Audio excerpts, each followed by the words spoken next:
Good morning बच्चों। आज हम लोग पढ़ेंगे पोटेंशियोमीटर के बारे में।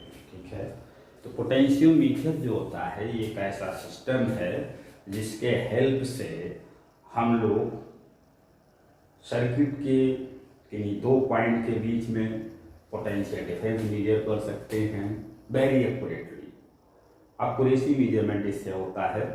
ठीक है, और किसी सेल का ईएमएफ मेजर कर सकते हैं और सेल का इंटरनल रेजिस्टेंस मेजर कर सकते हैं। तो मतलब it be a device which is used to measure the potential difference between any two point of a circuit and electromotive force of a cell, and also we can measure the internal resistance of the cell with high accuracy. ठीक है, ये सारे काम जो तीन चीजें हमने बताया, internal resistance, EMF and potential difference, ये सारे काम हम लोग वोल्ट मीटर के हेल्प से भी कर सकते हैं।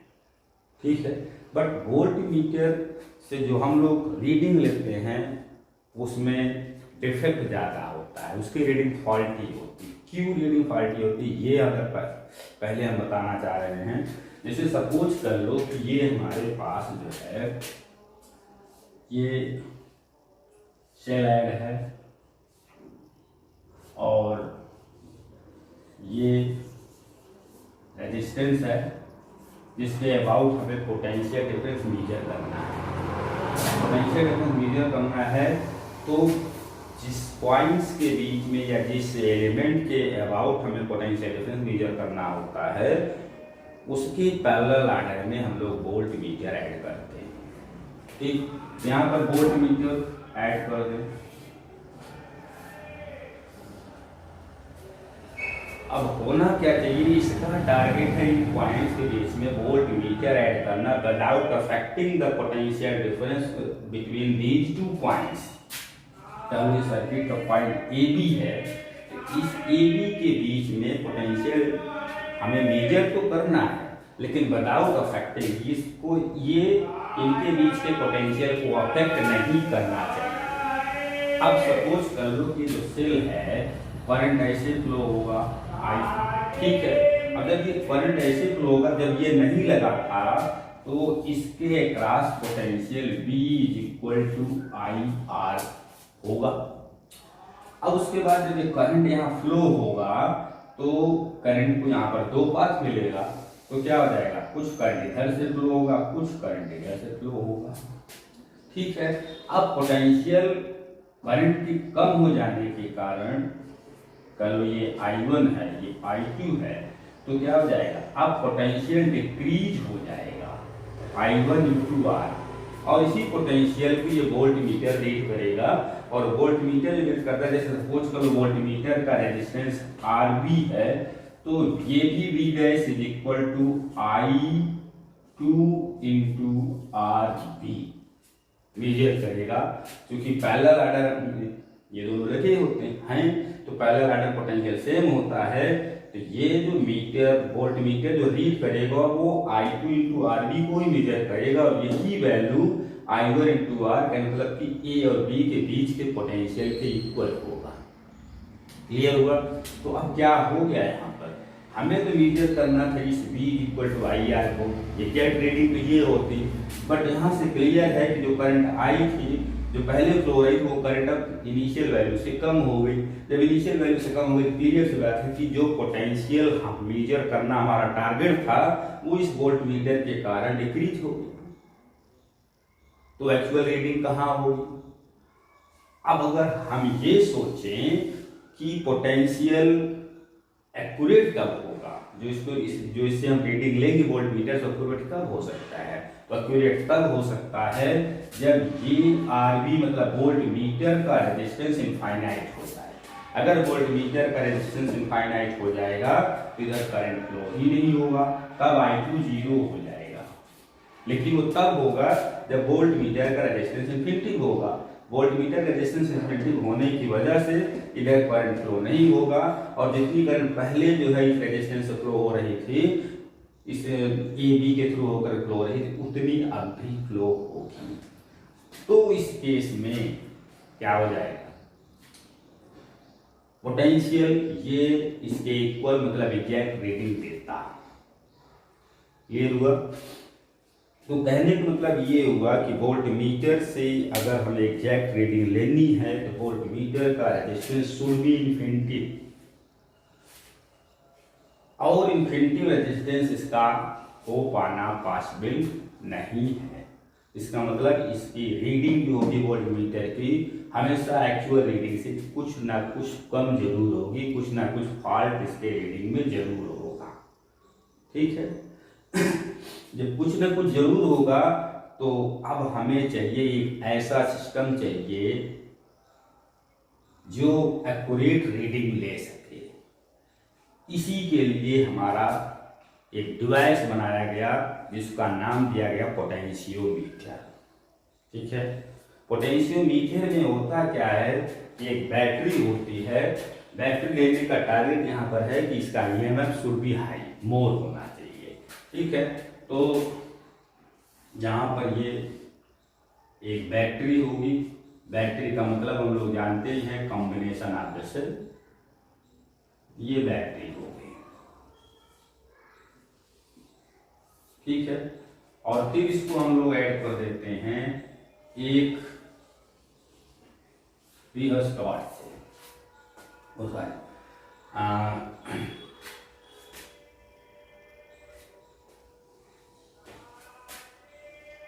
और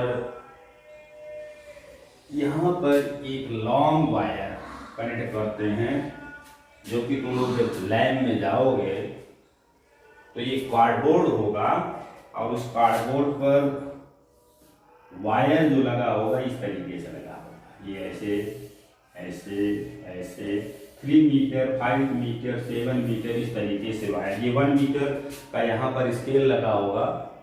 ठीक है। और ये जो है इसी पर ऐसे वायर, ये हमारा मैग्नेट या कॉन्स्टेंटन का वायर लगा होता है। जितना ज़्यादा लेंथ होगा उतना ही ज़्यादा सेंसिटिव हमारा पोटेंशियोमीटर होगा। ये कम से कम 3, ज़्यादा 7 11 कुछ भी हो सकता है, बट कम से कम 3 राउंड तो होता है, 3 मीटर होता है। इस तरीके से मैग्नेट या कॉन्स्टेंटन का wire uniform cross sectional area का लगा होता है। तो यहाँ पर हम तो इसी वायर को ये सीधा दिखा दीजिए, और ये हमारा क्या है, रियोस्टेट है। अब इस वायर को ले जाकर के हम यहाँ पर कनेक्ट कर दें। क्लियर सी बात है। ये जो इंडिकेटर दिख रहा है, इंडिकेटर जितना इधर होगा उतना ही रियोस्टेट का रेजिस्टेंस कम होगा, जितना इधर कनेक्ट करेंगे उतना ही रियोस्टेट का जो रेजिस्टेंस होगा ज़्यादा हो जाएगा। ठीक है। तो कहने का मतलब ये चीज़ जो हम लोग यूज करते हैं, ये हमारा क्या है, करंट को कंट्रोल करने के लिए हम लोग इसका यूज करते हैं, करंट को कंट्रोल करने के लिए। क्लियर हो गया।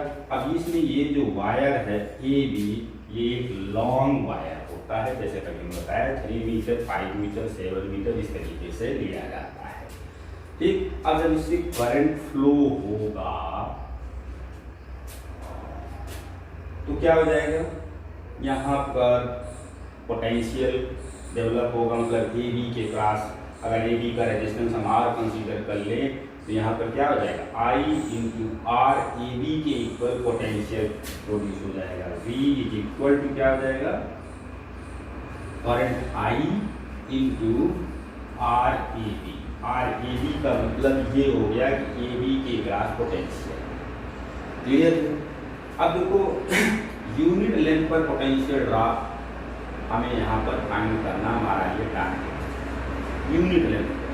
लेकिन उसके पहले हम आई कैसे फाइंड करेंगे, अगर ये देखें, क्योंकि हमारा टारगेट एक्सपेरिमेंट सबसे पहले आई को फाइंड करना होगा ना, आई को कैसे फाइंड करेंगे। तो इसके लिए हमारे पास फॉर्मूला क्या होगा, I is equal to electromotive force of the battery E B का upon total resistance of this circuit. अभी मैं आगे नहीं बनाया, इसमें और भी होगा। तो total resistance of this circuit का मतलब क्या हो जाएगा कि एक तो वायर का रेजिस्टेंस हो जाएगा आर ए बी, और दूसरा रेजिस्टेंस जो हो जाएगा वो रियोस्टेट का plus internal resistance of the battery, तो टोटल रेजिस्टेंस हम अगर इसको कंसीडर कर लें RH से, ये हमारे पास करंट I आएगा। जब करंट I आएगा then potential across AB find करेंगे, V is equal to I into R। Clear हो गया इतनी बात। अब इसके बाद हम लोग करते क्या है कि जो वायर कनेक्ट है इसकी यूनिट लेंथ पर कितना पोटेंशियल आएगा, कितना पोटेंशियल ड्रॉप होगा। तो इसके लिए हम क्या कर लें, सपोज कर लो कि जो लेंथ ऑफ वायर है AB वो LAB कंसीडर कर ले रहे हैं, तो potential drop on unit length is known as the potential gradient. Potential drop on unit length of this wire is known as the potential gradient and it is denoted by K। तो K equal to क्या हो जाएगा, बहुत सीधी सी बात है कि ये हमारा VAB है, VAB upon length of the wire. जब ये करेंगे तो हमें पता चल जाएगा कि यूनिट लेंथ पर कितना पोटेंशियल ड्रॉप हो रहा है। अगर ये हमने कैलकुलेट कर लिया तो उसके बाद जैसे सपोज कर लो एक पॉइंट हमारा C है, AC का लेंथ फाइंड कर ले और उस लेंथ से इसको मल्टीप्लाई कर दे तो AC के बीच में कितना पोटेंशियल डिफरेंस होगा ये पता चल जाएगा। ठीक, जैसे ये सपोज कर लो हमने 50 सेंटीमीटर लिया, के कैलकुलेट कर चुके हैं, के बताता है 1 या यूनिट लेंथ पर पोटेंशियल कितना है, 50 से मल्टीप्लाई करें 50 सेंटीमीटर पर आ जाएगा।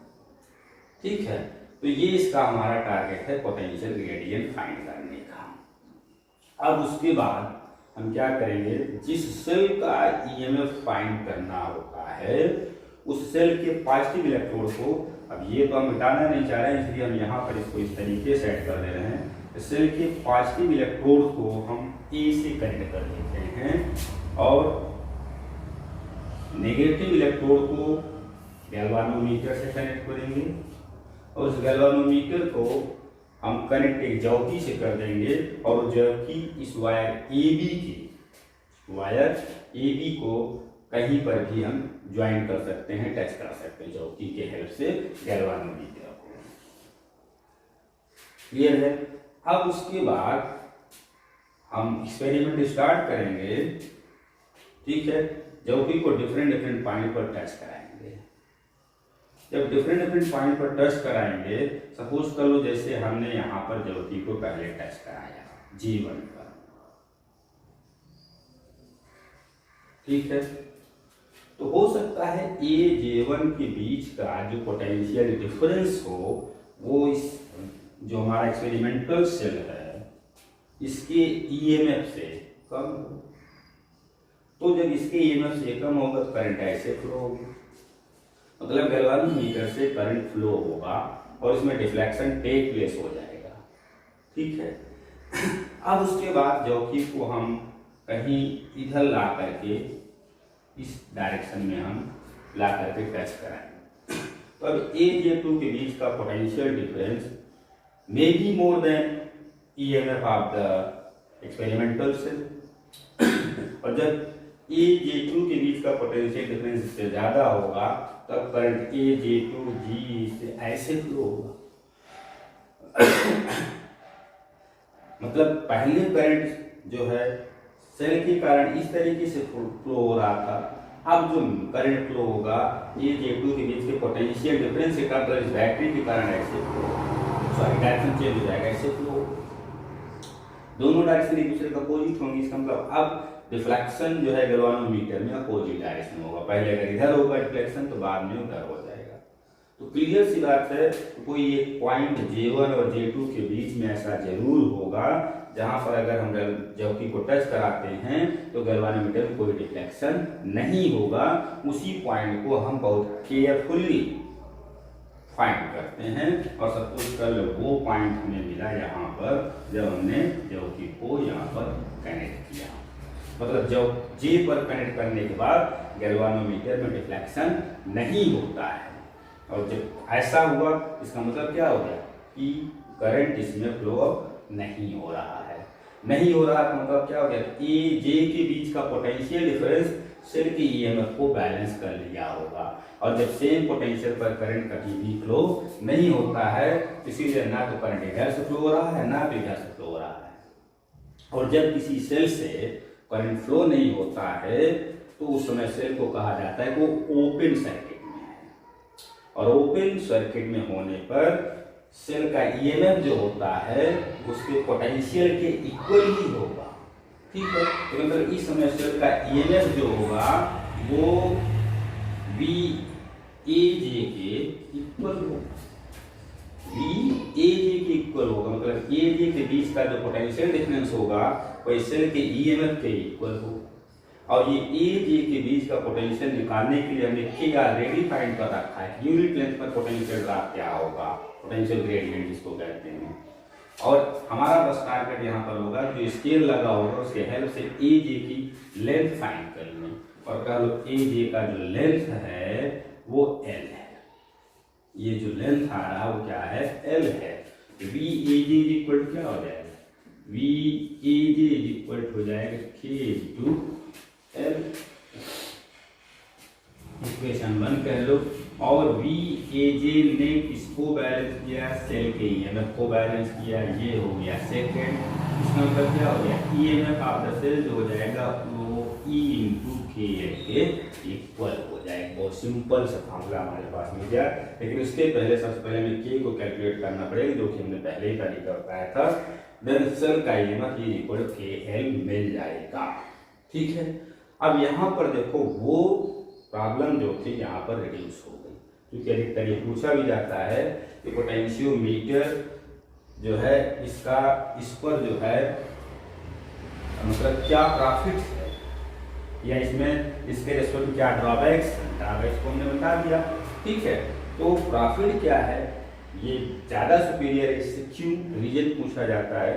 तो सीधी सी बात है कि एक तो ये बताओगे सेल का ईएमएफ जो है उसके इलेक्ट्रोड के बीच के पोटेंशियल डिफरेंस के इक्वल तभी होता है जब सेल से करंट फ्लो नहीं होता है। और यहाँ पर सेल से करंट फ्लो नहीं हो रहा है क्योंकि गैल्वानोमीटर रिफ्लेक्शन नहीं है। मतलब इस केस में सेल का ईएमएफ एग्जैक्टली इलेक्ट्रोड के बीच के पोटेंशियल डिफरेंस के इक्वल होगा। और ये इलेक्ट्रोड के बीच का पोटेंशियल डिफरेंस ए जे के पोटेंशियल डिफरेंस के इक्वल हो जाएगा। मतलब फाइनली हम ये कह सकते हैं कि ई जो है वो वी ए जे के इक्वल होगा। ठीक है, यहाँ सेल ओपन सर्किट में होता है इसलिए एग्जैक्ट रीडिंग मिलती है। और वहाँ पर सेल ओपन सर्किट में ये कह लो कि अगर सेल का करंट यहाँ से फ्लो करेंगे, सेल का ईएमएफ मेजर करेंगे तो ये वोल्ट मीटर हमें यहाँ पर ऐड करना पड़ेगा। जब यहाँ से ऐड करेंगे तो सेल से करंट फ्लो होगा। सेल से करंट तब नहीं फ्लो होगा जब इनफिनिटिव होगा वोल्ट मीटर करंट डिस्टेंस। ठीक है, तो इस केस में जब वोल्ट मीटर से हम लोग ईएमएफ मेजर करते हैं या पोटेंशियल डिफरेंस मेजर करते हैं तो वहाँ पर सेल ओपन सर्किट में नहीं होता है। और यहाँ पर सेल ओपन सर्किट में होता है, इसलिए एग्जैक्ट रीडिंग मिलती है। एक प्रॉफिट। दूसरा प्रॉफिट, वोल्ट मीटर में सर्कुलर स्केल लगा होता है। रीडिंग अगर हमने वर्टिकली नाप ले करके कहीं तिरछा ले लिए तो जो रीडिंग होती है उसमें फॉल्ट आ जाता है, रीडिंग लेने में भी गलती हो जाती है। यहाँ पर रीडिंग लेने में भी गलती की संभावना कम होती है। क्लियर है, तो एक एप्लीकेशन बताया। ठीक, ऐसे ही इसको ऐड कर देंगे 2.20 पोटेंशियल डिफरेंस देगा, 2 एप्लीकेशन हो गया। फॉर्मूला तुम्हारा यही लगेगा। हाँ, अगर हमें 2 सेल के ईएमएफ को कंपेयर करना है, इसमें 2 सेल के ईएमएफ को भी कंपेयर कर सकते हैं, तो क्या होगा, सिंपल सा इसी फिगर में हम जो है तुम लोग को बता देते हैं।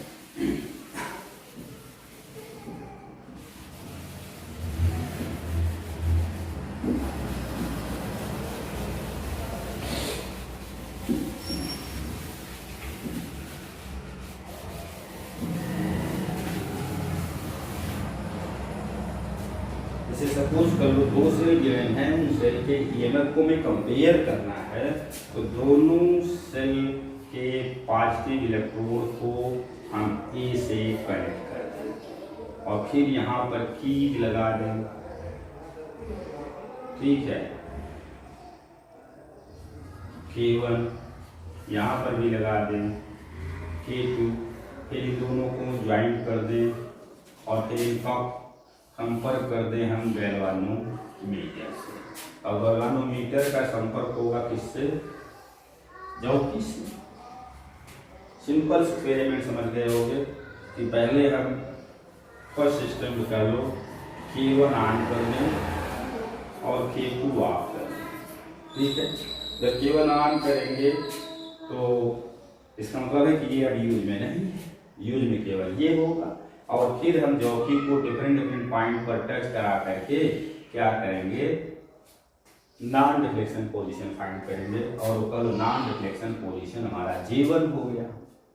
तो और इसके बीच का ये जो डिस्टेंस है कह लो L1 होगा। ये तो हम ऑलरेडी कैलकुलेट कर चुके हैं। अगर इसका EMF E1 है तो इस केस में E1 इक्वल क्या होगा? KL1 हो जाएगा। अब क्या करें? सेकेंड स्टेप में K1 ऑफ कर दें और K2 ऑन कर दें। जब ऐसा करेंगे तो ये सेल यूजलेस हो जाएगा क्योंकि इसको हमने ओपन सर्किट कर दिया, यहाँ कर दिया। अब ये सेल वर्क करेगा। फिर नॉन डिफ्लेक्शन पोजीशन फाइंड करें। कल नॉन डिफ्लेक्शन पोजीशन अब J2 यहाँ पर मिल रहा दूसरे सेल के लिए, और ये कल हमारे पास क्या है? L2।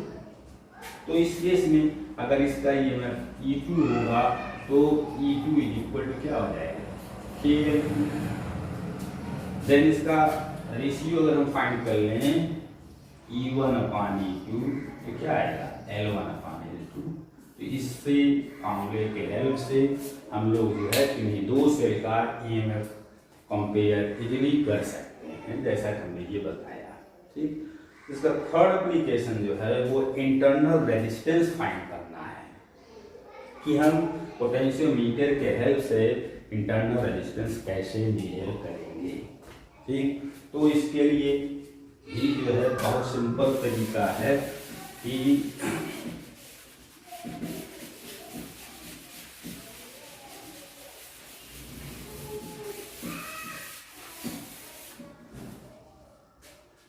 सेल के पांचवें इलेक्ट्रोड को ये से ज्वाइन करेंगे। यहाँ पर एक की K1 लगा दिए। फिर इसके बाद हमारे पास यहाँ पर जो है एक रेजिस्टेंस बॉक्स ऐड कर देते हैं विद की K2 का। ये K2 की हो गया। सेम चीज है, यहाँ पर हमारे नॉब्स लगे होंगे रेजिस्टेंस मेंटेन करने के लिए सर्किट में। ठीक है, सबसे पहला काम हमारा क्या होगा? Resistance box. ये तुम लोग समझ गए होंगे। रेजिस्टेंस बॉक्स मैंने थोड़ी देर पहले बताया था कि इसमें हम जीरो रेजिस्टेंस से लेकर के इनफिनिटी रेजिस्टेंस तक सर्किट में बना सकते हैं जरूरत के अनुसार। ठीक है, अब सबसे पहला काम इसमें क्या होगा? सर्किट किस तरीके से बना लेंगे, एक्सपेरिमेंट भी करना है तो ऐसा हम ऐड कर लेंगे। उसके बाद सबसे पहला काम यहाँ पर होगा K1 ऑन K2 ऑफ। ठीक, जब K1 ऑन होगा K2 ऑफ होगा तो इसका कोई मतलब ही नहीं है। इस केस में बैलेंसिंग पॉइंट मतलब नॉन डिफ्लेक्शन पोजीशन सपोज करो हमें J1 पर मिल रहा है और J1 के बीच का जो डिस्टेंस है वो L1 है। उसको मेजर कर लेंगे मीटर स्केल से। तो यहाँ से हमें सेल का EMF मिलेगा E इक्वल टू KL1। पहले इक्वेशन 1 क्लियर। अब उसके बाद K1 और K2 दोनों को ऑन करना है। सेकेंड स्टेप ये है K1 एंड K2 दोनों को ऑन कर दे। तो दोनों को ऑन कर देंगे जिसके कारण इधर बैलेंसिंग पोजीशन पर करंट इधर तो नहीं फ्लो होगा बट सेल के कारण करंट इधर तो फ्लो होगा। बस ये करना है कि रेजिस्टेंस बॉक्स से हम एक डिफिनिट रेजिस्टेंस बना देंगे सर्किट में। ठीक है, तो सेल के कारण करंट इधर फ्लो होगा। तो अब यहाँ पर हमें सेल का EMF नहीं मिलेगा बल्कि इलेक्ट्रोड के बीच के पोटेंशियल डिफरेंस V मिलेगा। ठीक है, तो अब जब V मिलेगा फिर से नॉन डिफ्लेक्शन पोजीशन फाइंड करेंगे। क्लियर सी बात है कि potential difference between the electrode of the cell जो होता है that be always less than the EMF of the cell if current is taken by that cell. अगर करंट फ्लो हो रहा है तो V की वैल्यू हमेशा E से कम होती है क्योंकि तुम लोग एक फॉर्मूला पढ़े थे V is equal to E minus IR। ठीक है, तो V की वैल्यू जब कम होगी तो लेंथ भी कम ही हो जाएगा। तो ये जहाँ पर बैलेंस पहले J1 पर हुआ था हो सकता है J2 पर बैलेंस हो, तो ये हो जाएगा L2। और इस केस में क्या मेजर करेंगे हम? V is equal to K है। अब E नहीं देगा ये, बल्कि क्या देगा, potential difference across the electrode of the cell देगा। ठीक, अब यहां से हम E अपॉन V फाइंड कर लें। E upon V is equal to क्या हो जाएगा, L1 अपॉन L2। अभी फॉर्मूला याद करो, हम लोगों ने पढ़ा था जो है R इज इक्वल होता है एक्सटर्नल रेजिस्टेंस R, जो कि हमने यहाँ से मेंटेन किया सर्किट में R, और ये E upon V minus 1, where E be the electromotive force of the cell and V be the terminal R equal से potential difference between the electrodes। और ये R इंटरनल रेजिस्टेंस हमारा target यही find करना है। ठीक, तो क्या होगा, R E अपॉन V की वैल्यू रख दें L1 अपॉन L2 माइनस 1। अब सोचो यहाँ पर हमें E और V कुछ पता नहीं करना है, डायरेक्टली एक्सपेरिमेंट करें, L1 फाइंड कर लें K1 को ऑन करके, फिर दोनों को ऑन कर लें, L2 फाइंड कर लें, ले जा करके यहाँ पर वैल्यू को कर दें। R हमें पता होना चाहिए रेजिस्टेंस बॉक्स से हमने सर्किट में कितना रेजिस्टेंस मेंटेन किया है, इस फॉर्मूले में रख देंगे, internal resistance of the cell हमें पता चल जाएगा। ठीक है, तो आशा करते हैं कि हम लोग को समझ में आया होगा, तो इसको लाइक एंड शेयर करें, और कुछ न्यूमेरिकल इसके बाद बताएंगे तो नेक्स्ट चैप्टर शुरू करेंगे। Thank you.